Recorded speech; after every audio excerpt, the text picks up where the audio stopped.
So what if I told you without bands like the Rolling Stones or the Beatles, there wouldn't be bands like Metallica or Slayer or Slipknot. Now, some of you may find it difficult to draw a comparison like that, but it's true, and I'll let you know why over the course of the next several minutes. The long and ongoing history of rock and metal has been and is still shaped by the music and bands before, the fans themselves, and the environment from which they came. Many early rock bands from the 1960s provided a blueprint for what future rock and future metal would become. Start with the Beatles using distorted guitar on songs like Ticket to Ride or Helter Skelter. The Rolling Stones, the Who, the Yardbirds, they combined the blues from the 50s and earlier with the sort of rock sound, also using distorted guitars. And then another prominent figure who influenced metal and future rock was Jimi Hendrix. Very prolific guitarist, and he brought a more virtuosity to the playing of the guitar. And the next person to do that would be Eddie Van Halen with songs such as Eruption. Rock wasn't the only influence on metal, it was the metal bands before, and the first metal band is debated, but as I would say, and others would say, it's Black Sabbath. And the first album was released in 1970 and provided the blueprint for what the metal genre would become. Their guitarist Tony Iommi created iconic riffs such as Iron Man and Paranoid, and they started a whole new genre. After that, in the mid-70s to late 70s, there was a surge of punk popularity, and it pretty much killed off metal early on. But there was a resurgence with the new wave of British heavy metal with bands like Iron Maiden and Motorhead and Diamond Head, and they incorporated the punk sound but added a more frantic pace, faster tempo, and made it a little bit heavier.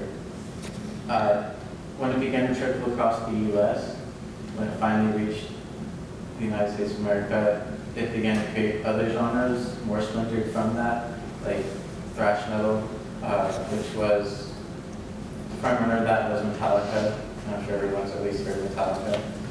And thrash metal was even faster than the British heavy metal had been, and it was played heavier and with different themes. Other bands from that included like Slayer, Megadeth, and Anthrax from the East Coast. But also,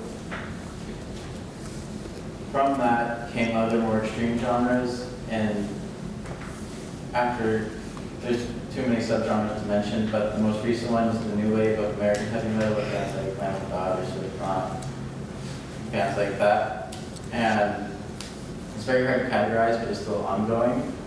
But Sam Dunn, an anthropologist and director of a documentary about the history of metal, he basically summed it up in that it's an amalgamation of everything that came before, as well as some new qualities. It has like the technicality of thrash and the new wave of British heavy metal, some traditional elements, but they combine their own style of music, and it's hard to pin down exactly how to describe that. And while those bands before contributed to it, there was also the environment. And Black Sabbath came from a very factory-dominated town in the 60s in Aston, Birmingham, England.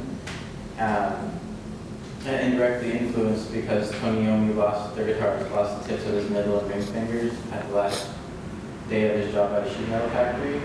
And so he had to adapt to his playing of the guitar by stringing it with lighter strings and down-tuning to ease the tension on his fingers, which, and Geezer Butler, their bassist, did the same to match, and that indirectly created the sound that has become popularized by other bands.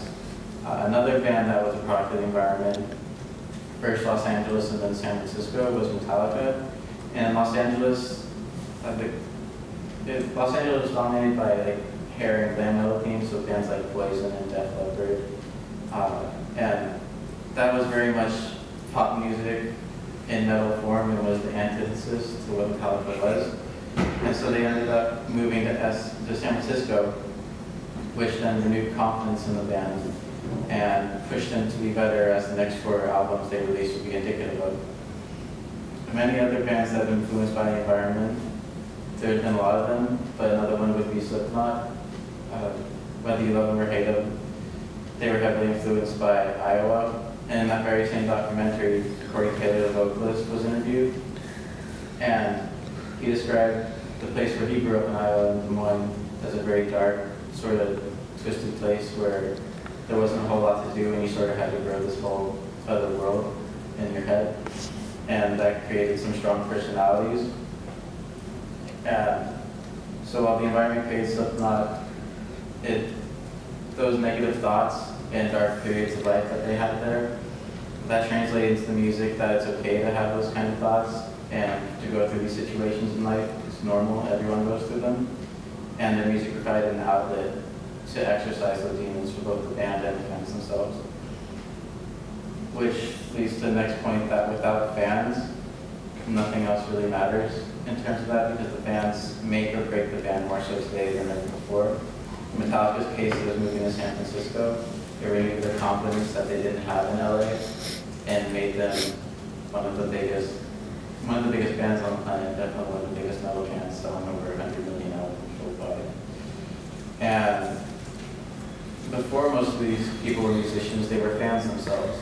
And they supported the music, and back then, as opposed to downloading and trading files on the internet, there was tape trading, where they would put a bunch of songs on tapes and then trade it around to all their friends. But the difference between then and now is that tapes would eventually decline in quality and the songs would sound worse and worse, but now you can get really any song you want. It sounds most of the time perfect if you know where to get it. And so that kind of pirating has destroyed the recording industry, especially for metal, which has very little airplay on the radio or any mainstream publications such as that. And so more than ever before, like I said, fans will make or break a band if they decide to download as opposed to buy it. Because back then, you got a crappy tape, and now you can get a perfect copy of the CD. You don't really need to buy it if you don't really want to. So the decline of record sales has created a reliance on merchandising and touring, and if bands don't draw enough fans to a tour, or if they don't sell enough merchandise, more oftentimes than not, they're not going to be able to continue and they're going to have to break up. So it's sad, but it's no longer viable for many talented musicians, in any genre for that matter, to make money off of their art or their talent that they worked so hard on and so long. And so rock and metal music has a long and full history that has been and continues to be shaped by those 3 things: the fans, the environment from which it came, and the music and bands before. And this kind of music has been a very big part of my life and something I've always been passionate about, to learn more about and listen to. And I'm glad to have had the time to share it with you.